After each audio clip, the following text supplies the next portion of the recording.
Hello बच्चों, कैसे हैं आप लोग। मेडी ट्यूटोरियल से मैं हूं विकास और आप सभी का स्वागत करता हूं। लास्ट क्लास में क्या पढ़ा था हमने बच्चों? लास्ट क्लास में हमने पढ़ाई की थी कैपेसिटीज़ के बारे में, ठीक है, कि कितनी कैपेसिटी हो सकती है हमारे लंग्स की। अलग अलग टाइप्स की कैपेसिटी थी, like inspiratory capacity, vital capacity, expiratory capacity. फिर हमने वॉल्यूम्स भी पढ़ा था, ठीक है, कुछ वॉल्यूम्स थे हमारे पास, ठीक है। टोटल लंग्स कैपेसिटी कितनी है, ये है वॉल्यूम था। ओके ओके, मैंने उल्टा बोल दिया। कुछ वॉल्यूम था, जैसे इंस्पायरेटरी वॉल्यूम, एक्सपायरेटरी वॉल्यूम, ये था। कैपेसिटीज़ थी मतलब कि जैसे एफआरसी हो गया, इंस्पायरेटरी कैपेसिटी मतलब कितना इंस्पायर कर सकते हैं। तो वॉल्यूम और कैपेसिटी हमने दोनों पढ़ी थी, ओके। इस क्लास में हमें क्या पढ़ना है? एक्सचेंज ऑफ गैसेस पढ़ना है। सबसे पहले अपने टॉपिक को यहाँ पे लिखते हैं, दैट इज एक्सचेंज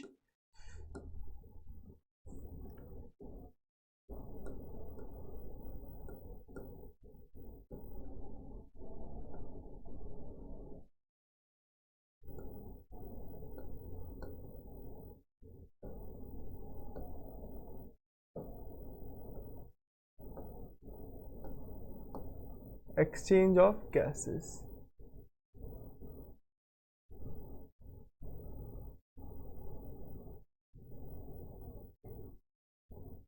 ओके, इसको थोड़ा एडजस्ट कर लेते हैं बच्चों।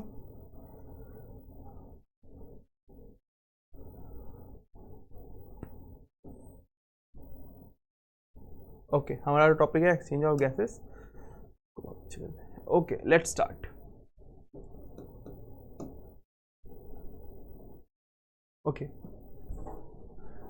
सो एक्सचेंज ऑफ गैसेस में हमें यह पढ़ना है कि दो important gases, that is oxygen and CO2, ठीक है। तो दो इंपॉर्टेंट गैसेस कौन कौन सी हैं? एक है ऑक्सीजन और एक है CO2। यहां लिख लेते हैं इसको, ऑक्सीजन और दूसरा CO2। तो दो गैसेस हैं हमारे पास। हमें पढ़ना है कि इन दोनों गैसेस का एक्सचेंज कैसे होता है। ध्यान सुनेंगे कि अभी कैसे होता है। देखो, मैं जो वैल्यूज तुम्हें बता रहा हूं, यहाँ पे क्या लिखा हुआ है। अगर सिर्फ ऑक्सीजन की बात करें, किसकी बात करें? ऑक्सीजन की। तो यहाँ पे कितना लिखा हुआ है? 159। कितना लिखा हुआ है? 159। और यहाँ पे कितना लिखा हुआ है? 0.3। तो हम पहले सीखेंगे कि कैसे ये वैल्यूज हमारे पास आई हैं। तो सुनोगे ध्यान से। तुम्हें पता है कि एटमॉस्फेयर में ऑक्सीजन कितना है?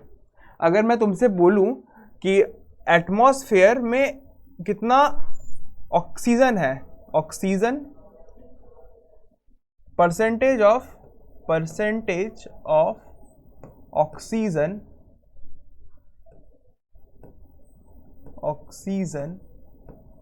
इन एटमॉस्फेयर।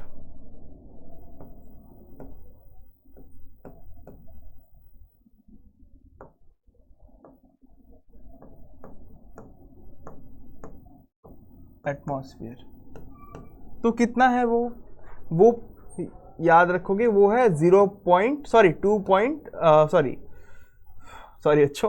दैट इज 20.9 है। कितना परसेंट है? 20.9% है, ठीक है। इतनी बात क्लियर है? हाँ जी सर, इतनी बात तो क्लियर है। आगे देखते हैं, आगे क्या। दूसरी कौन सी गैस है हमारी? CO2। तो amount of percent of carbon dioxide CO2 in atmosphere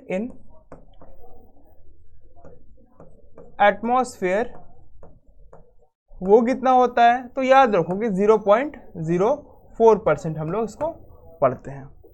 हमें वैल्यू निकालनी है एटमॉस्फेरिक एयर में ऑक्सीजन कितना है, ठीक है। Okay, so as you know that 1 ATM equals to 1 ATM equals to atmospheric pressure, that is 760। कितना होता है? 760 mmHg। हाँ जी, कितना होता है? 760 mmHg। अब इस सबसे पहले ऑक्सीजन के लिए फाइंड करेंगे। तो ऑक्सीजन के लिए फाइंड करने के लिए यहां पे लिखोगे, देखो ऑक्सीजन की वैल्यू कितनी है? 20 ऑक्सीजन की वैल्यू कितनी है? 20.9। कलर चेंज कर लेते हैं बच्चों।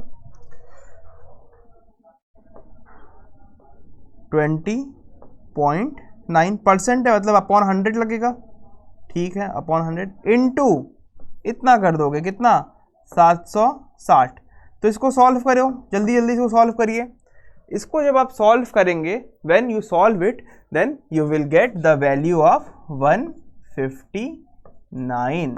ठीक है, तो आपके पास कितना आ जाएगा value, it is 158.6 something. When we round out, हम जब इसको राउंड ऑफ करते हैं तो हमारे पास कितना आ जाता है 159। तो वहां से ये 159 वाला वैल्यू आया है। ठीक है, आई होप ये क्लियर है। इमेज बहुत छोटी लग रही है मेरे को, एक मिनट रुक जाओ। अब क्लियर है? ओके, अब क्लियर है।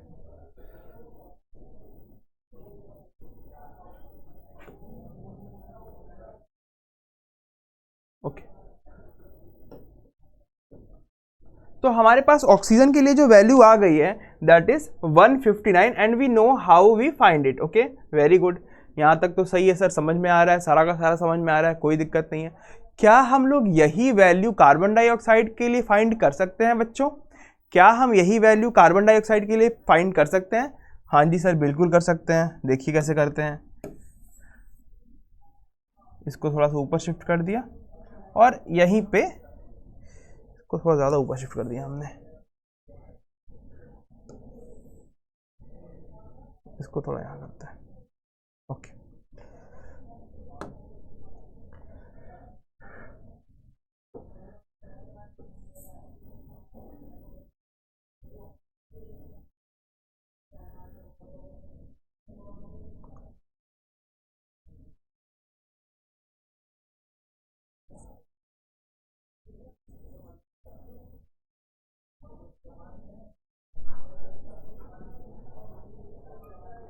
ओके, तो फिर से लिखते हैं 1 ATM equals to 1 ATM equals to कितना पढ़ा है हमने 760, बिल्कुल सही है 760। उसके बाद ऑक्सीजन कार्बन डाइऑक्साइड की वैल्यू कितनी है 0.04% में है, मतलब अपॉन में 100, और जब अपॉन में 100 करोगे उसके बाद करोगे इनटू 760, और जब इसको आप लोग फाइंड करेंगे तो ये आएगा आपका 0.3। ओके, एक नंबर, एकदम पूरा कॉन्सेप्ट क्लियर, कोई दिक्कत नहीं है। हाँ जी सर, तो अब समझ में आ गया ये कितना हो रहा है 159 और यहाँ पे कितना हो रहा है 0.3। अब जो आगे समझाने जा रहे हैं उसको ध्यान समझोगे, इसके बाद कोई दिक्कत नहीं है हमें। ठीक है, ये एक इमेज है मैंने जो आपके लिए निकाली है ऑब्वियसली इंटरनेट से, तो इसको बताने का पर्पस है, अभी वो हम लोग आगे पढ़ेंगे, बट अभी जो मैं बताने जा रहा हूँ आपको वो समझेंगे आप। तो हमने आपको क्या सिखाया, अगर यहाँ पे हम एक बंदा बना ले,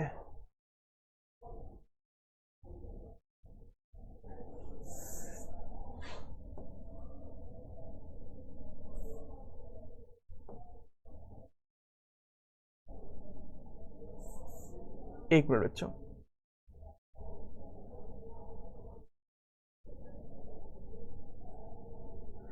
डायग्राम अच्छी नहीं बन रही है। ओके, एक बार यहाँ ट्राई करते हैं।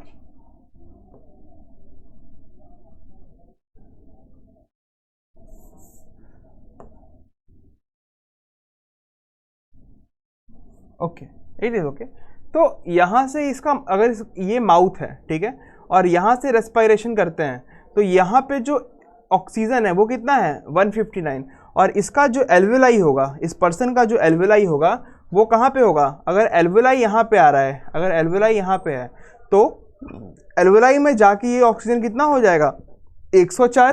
ठीक है, और यहीं पे एल्वेलाई से क्या लगी होगी, ब्लड वेसल लगी होगी, तो इस ब्लड वेसल में जो ऑक्सीजन होगा वो कितना हो जाएगा 95। इसीलिए जब आप मेजर करते हैं, जब आप ऑक्सीमीटर को लगाते हैं अपने उंगली पे ऐसे, तो वहां पे जो ऑक्सीजन का वैल्यू आता है दैट इज अप्रोक्सीमेटली 95, 96, 97। ठीक है, तो यहाँ पे एनसीईआरटी के अकॉर्डिंग हम उसको कितना लेते हैं 95 लेते हैं, और जब ये ऑक्सीजन आपके ब्लड जब आपके टिश्यू तक पहुंचेगा तो ऑब्वियसली ये यहां से कहां पे जाएगा, ये यहां से जाएगा हार्ट में। ठीक है, ये यहां से गया हार्ट में,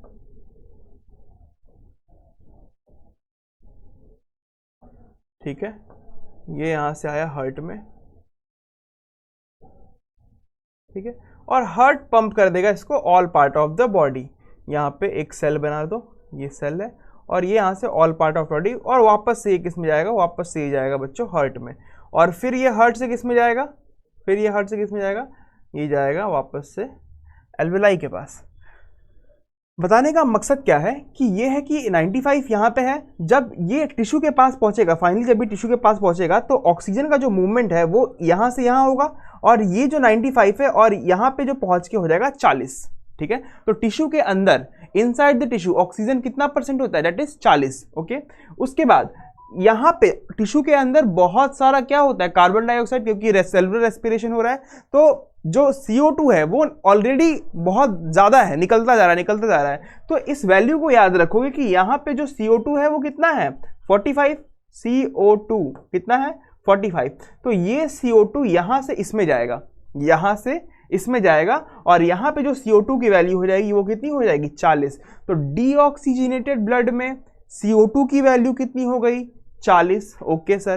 तो जब CO2 की वैल्यू यहाँ पे 40 है तो याद रखोगे जब इसको इसने 95 यहाँ पे था ऑक्सीजनेटेड ब्लड में, ये वापस से जब इधर आएगा तो उसकी वैल्यू हो जाएगी 45, कितनी हो जाएगी, 45, और ये 45 ऊपर जाएगा, वापस जाएगा, तो डीऑक्सीजनेटेड ब्लड वाला 40 वापस से उसको देगा 95, और ये जो सेलुलर साइकिल है वो चलता जाएगा। लिसन देखो, एल्वेलाई में 104 क्लियर है, बताया। डीऑक्सीजनेटेड ब्लड में मैंने कितना बताया, 40 बताया, 40 क्लियर है, क्योंकि जो टिश्यू था, टिश्यू के पास तो 45 था, 45 जब टिश्यू के पास, अगर ये टिश्यू है, यहाँ पे 45 क्या है, कार्बन डाइऑक्साइड, और बाहर में 40 है, तभी तो डिफ्यूजन होगा ना, from higher concentration to lower concentration, ठीक है। तो ये उधर गया, तो जो डीऑक्सीजनेटेड ब्लड है तुम्हारा, उसमें ऑक्सीजन कितना हुआ, 40 हुआ ना, ठीक है। और ऑक्सीजनेटेड ब्लड वाला तो कॉन्सेप्ट बताया यहाँ पे कि यहाँ पे ऑक्सीजनेटेड ब्लड में कितना आ रहा है, 95 जो पूरे घूमेगा पूरे बॉडी में, ओके। उसके बाद जो टिश्यू में पहुंचा दैट इज 40, उसके बाद टिश्यू में बताया 45 है, ऑक्सीजनेटेड ब्लड में 40, देन इट बिकम्स 45, और जब वो एल्वेलाई के अंदर आएगा, सॉरी जब वो एटमॉस्फेयर के बाहर आएगा तो वो हो जाएगा 0.3। तो ये था इसका कॉन्सेप्ट, और मेन जो है आपको याद रखना है ये वाला। उसके बाद ये साइकिल आपको इसमें दिक्कत तो नहीं होनी चाहिए। अब जैसे हम लोग को समझना है कि ये 159 से 104 से ये हो गया 95, और 95 से ये हो गया 40, फिर 40, फिर यहाँ पे 45, उसके बाद फिर 40, फिर 40, और फिर 0.3, मतलब ये एटमॉस्फेरिक एयर, ये एल्वेलाई, ये ऑक्सीजनेटेड ब्लड, ये टिश्यू ऑक्सीजनेटेड ब्लड, और ये ऑक्सीजनेटेड ब्लड, ये इनसाइड द एल्वेलाई, और ये बाहर, ये हाँ ये एल्वेलाई, और ये फिर बाहर। Very clear, no doubt, okay. तो आगे बढ़ते हैं। इसी के साथ जब हम लोग इस टॉपिक को थोड़ा पढ़ेंगे तो हमें पता चलेगा कि जो रेट ऑफ डिफ्यूज़न है वो किन्हीं 3 चीज़ों पे डिपेंड कर रही है। जो एक्सचेंज करने की क्षमता है वो किन्हीं 3 चीज़ों पे डिपेंड कर रही है। देखो ये पूरा एल्वेलाई है, ठीक है, ये एल्वेलाई है, ये एल्वेलाई है। तो इस एल्वेलाई को ब्लड वेसल ने कुछ ऐसे जकड़ रखा है ऊपर से, ठीक है, ऊपर से इसको जकड़ रखा है। तो मतलब हर एक एल्वेलाई के पास आर्टरी है और वेन है जो ब्लड लेके आ रही है और ब्लड लेके जा रही है, हर जगह एक्सचेंज हो रहा है। मगर इन एक्सचेंज के बीच में अगर मैं तुम्हें बोलूं कि ये एल्वेलाई है, ये क्या है, एल्वेलाई है, ठीक है, और ये क्या है, ब्लड वेसल है, ये ब्लड वेसल है, तो इस एल्वेलाई की कुछ मेम्ब्रेन होगी ना, यहाँ पे टिश्यू होगा ना, यहाँ पे जो मैंने तुम्हें पढ़ाया है। तो इस टिश्यू का नाम क्या है, ये इस इनर लाइनिंग की टिश्यू का नाम क्या है, सिंपल स्क्वैमस एपिथेलियम। क्या है, यहाँ लिखोगे तो यहाँ लिखोगे simple squamous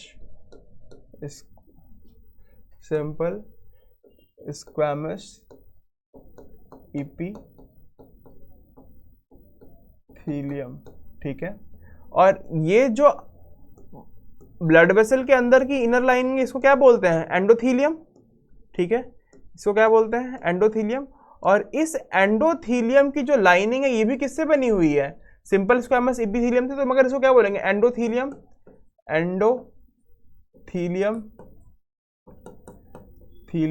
of blood capillaries, capillaries,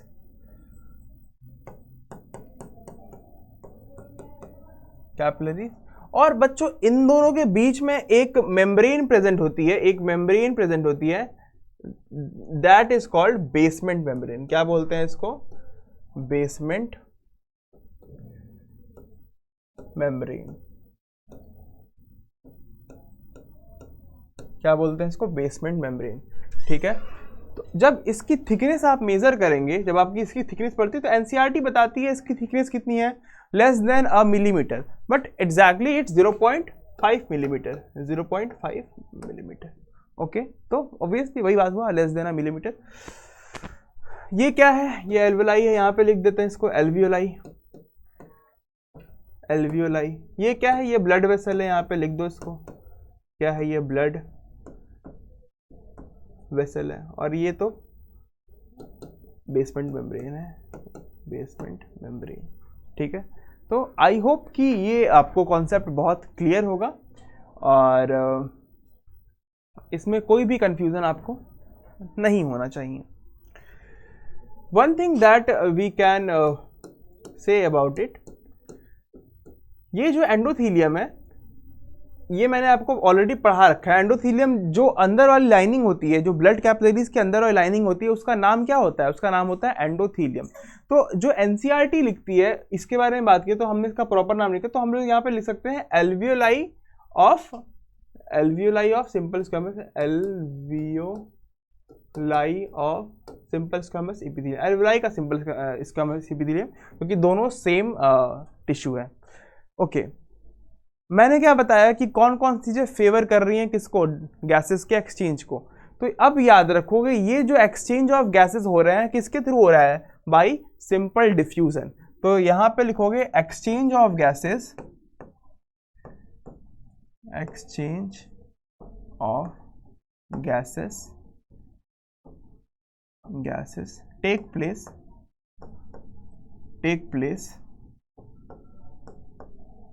through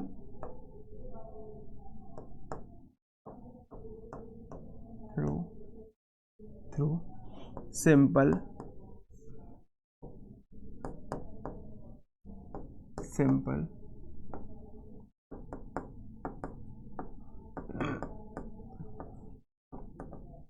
take place through simple diffusion.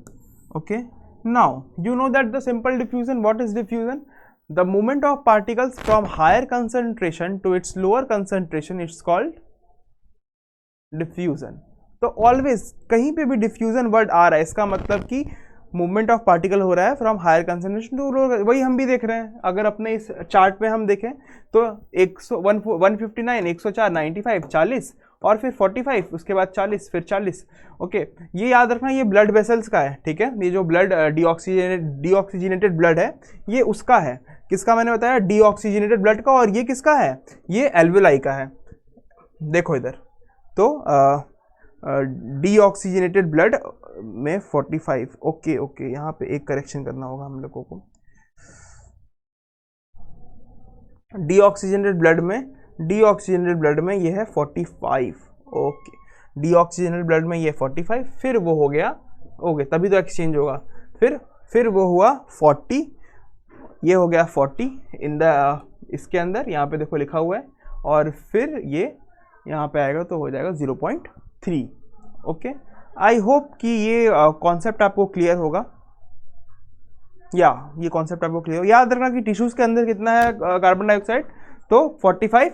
Oxygenated blood, जो ब्लड ऑक्सीजनेटेड है इसका मतलब ये है कि अगर ये वाली जो ब्लड थी आपकी ये 95 है, तो जब ये 45, जब ये टिश्यू को दिया तो टिश्यू के अंदर 40 हो गया, और ये क्या हो गया? ये हो गया 45। ओके, 40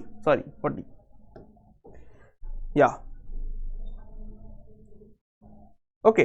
तो सिंपल डिफ्यूजन में ये हम लोग पढ़ रहे हैं अभी। सिंपल डिफ्यूजन के थ्रू 3-4 चीजें हैं जो कि इसके रेट ऑफ डिफ्यूजन को डिपेंड करती है। पहला क्या है? वो पहला है बच्चों की कंसंट्रेशन ग्रेडियंट। कि किस अमाउंट में कौन सी गैस वहाँ प्रेजेंट है और कौन सी नहीं है। तो जहाँ पे जो ज़्यादा प्रेजेंट होगा ऑब्वियसली उसका एक्सचेंज होगा। एल्वेलाई में, लंग्स में, एल्वेलाई में ऑक्सीजन ज़्यादा है ना, तो वो किसको दे देगा? टिश्यू को देगा। टिश्यू में कार्बन डाइऑक्साइड ज़्यादा है तो वो किसको दे देगा? ऊपर दे देगा, ब्लड वेसल को देगा। तो ये कंसंट्रेशन ग्रेडियंट, एक तो कंसंट्रेशन ग्रेडियंट, ठीक है। दूसरा थिकनेस ऑफ मेम्ब्रेन। ऑब्वियसली अगर बहुत मोटा मेम्ब्रेन है तब भी डिफ्यूजन नहीं हो पाएगा, तो क्या लिख दोगे? Thickness of membrane, thickness of membrane, thickness of membrane, ठीक है। और लास्ट एक चीज़ और हमें पढ़नी है, वो है जो कि उसको करता है। एक चीज़ और जो मुझे याद नहीं आ रही है इसकी, concentration gradient, thickness of membrane and the solubility of gas. Okay, या it is important, solubility of gas,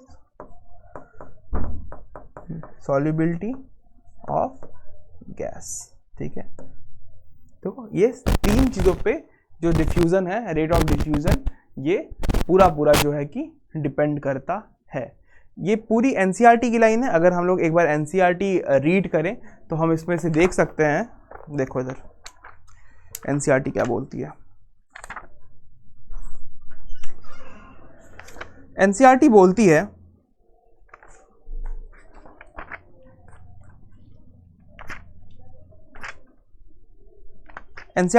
है the diffusion membrane is made up of the 3 major layers. Okay, the thin squamous epithelium of alveoli. Okay, the thin squamous epithelium of alveoli. Okay, दूसरा क्या बोलती है? And the basement substance, ये जो है basement substance, and alveolar capillaries. और मतलब ये एल्वियोलर कैपिलरीज मतलब एनसीईआरटी एंडोथीलियम की बात कर रही है, ठीक है। तो ये 3 हमने पढ़ लिया। और ये डिपेंड किस में करता है, किस पे डिपेंड कर रहा है डिफ्यूजन? तो इधर जब देखोगे तो ये इस पे भी लिखा हुआ है यहाँ पे, the solubility of gas as well as the thickness of membrane involved in the diffusion and also important factor that can affect the rate of diffusion, ठीक है। तो concentration gradient हो गया, thickness हो गया और solubility of gas, ये सब क्या है जो कि मेजर है और डिपेंड कर रहा है। इस चीज़ को याद रखोगे। ओके, आई होप ये वीडियो बहुत हेल्पफुल रही होगी आपको, और ऐसे ही वीडियोस के साथ जानकारी पाने के लिए हमारे साथ जुड़े रहें।